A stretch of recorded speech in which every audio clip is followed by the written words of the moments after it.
you said the Confederate battle flag belongs in a museum. Do you still believe that? All I say is freedom of speech. It's very simple. My attitude is freedom of speech. Very strong views on the Confederate flag. With me, it's freedom of speech. Very simple. Like it, don't like it, it's freedom of speech.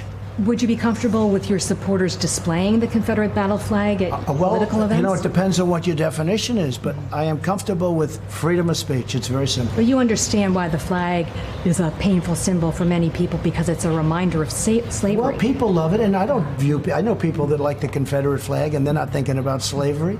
I look at NASCAR. You go to NASCAR, you had those flags all over the place. They stopped it. I just think it's freedom of speech, whether it's Confederate flags or Black Lives Matter or anything else you want to talk about. It's freedom of speech.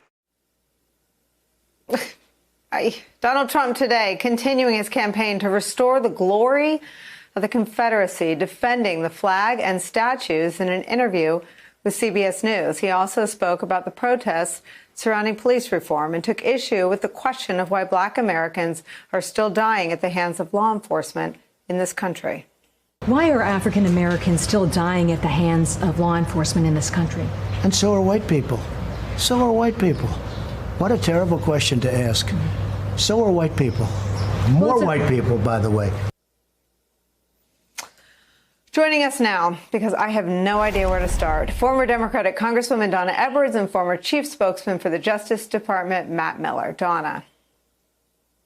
Wow, the president is always creating these false equivalencies when it comes to race and even the Confederate flag. Look, a majority of the American people believe that the Confederacy was a treacherous, treasonous regime, and they've agreed with states taking them down, including the state of most recently of Mississippi. The president continues to display that he is completely out of touch with where the American people are. And a majority of Americans agree with the ideas of the Black Lives Matter movement, calling attention to the brutal and often murderous treatment of police on Black people. And so, you know, the president can sit in his glory days defending violence against Black people at the hands of police officers, or he can wear a lapel pin with the Confederacy or a T-shirt with the Confederate flag on it,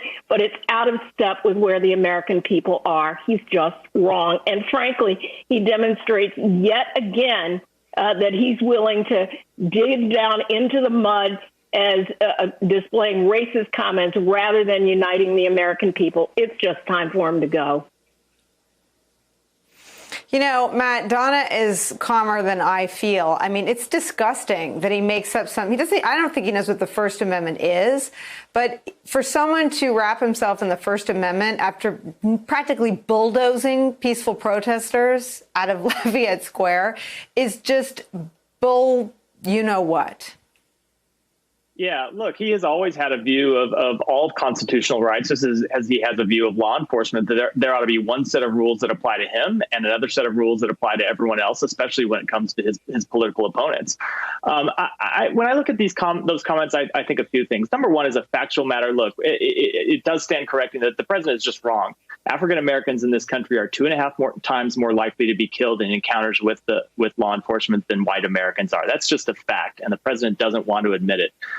Number two, as a political matter, I think we continue to see that the president, in his remarks defending the Confederate flag and his remarks defending Confederate statutes and continuing to cast doubt on the Black Lives Matter movement and the need to reform police, he seems to be making this political assumption for his reelection campaign that a majority of white Americans are just as racist as he is, and that if he continues to make racist comments like this and appeal to racists and appeal to racism, that he will be able to cobble together enough white votes to win, maybe not a majority of the electorate, but a plurality, and that's enough. And the problem with that political strategy, other than just the base immorality of it, is that the polls continue to show that the country has changed, not just since the 50s and the 60s, but the country has changed since 2016.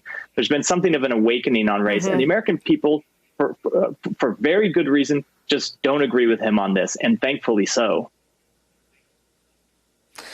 Donna Edwards, pick up on that thread. I mean, Donald Trump has dealt himself out of the conversation about the largest health crisis this country has faced in multiple generations. He's dealt himself out of a lot of national security conversations by remaining silent about bounties placed on the heads of active duty American soldiers. And he's dealt himself out of a conversation that 67% of Americans in one poll, 74% of Americans in another poll see one way. They see the aims of Black Lives Matter, as you said, as just, and they see racial injustice in this country as a problem.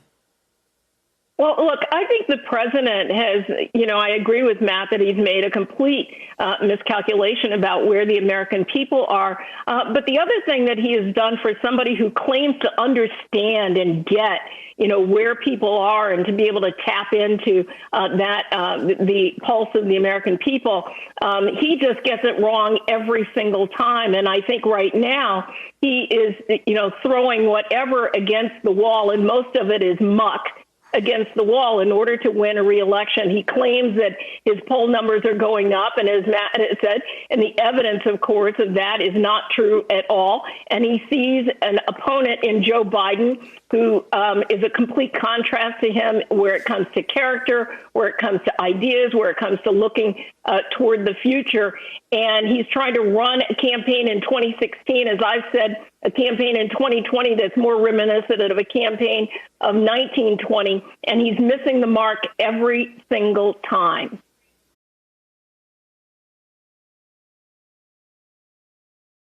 Hey there, I'm Chris Hayes from MSNBC. Thanks for watching MSNBC on YouTube. If you want to keep up to date with the videos we're putting out, you can click subscribe just below me or click over on this list to see lots of other great videos.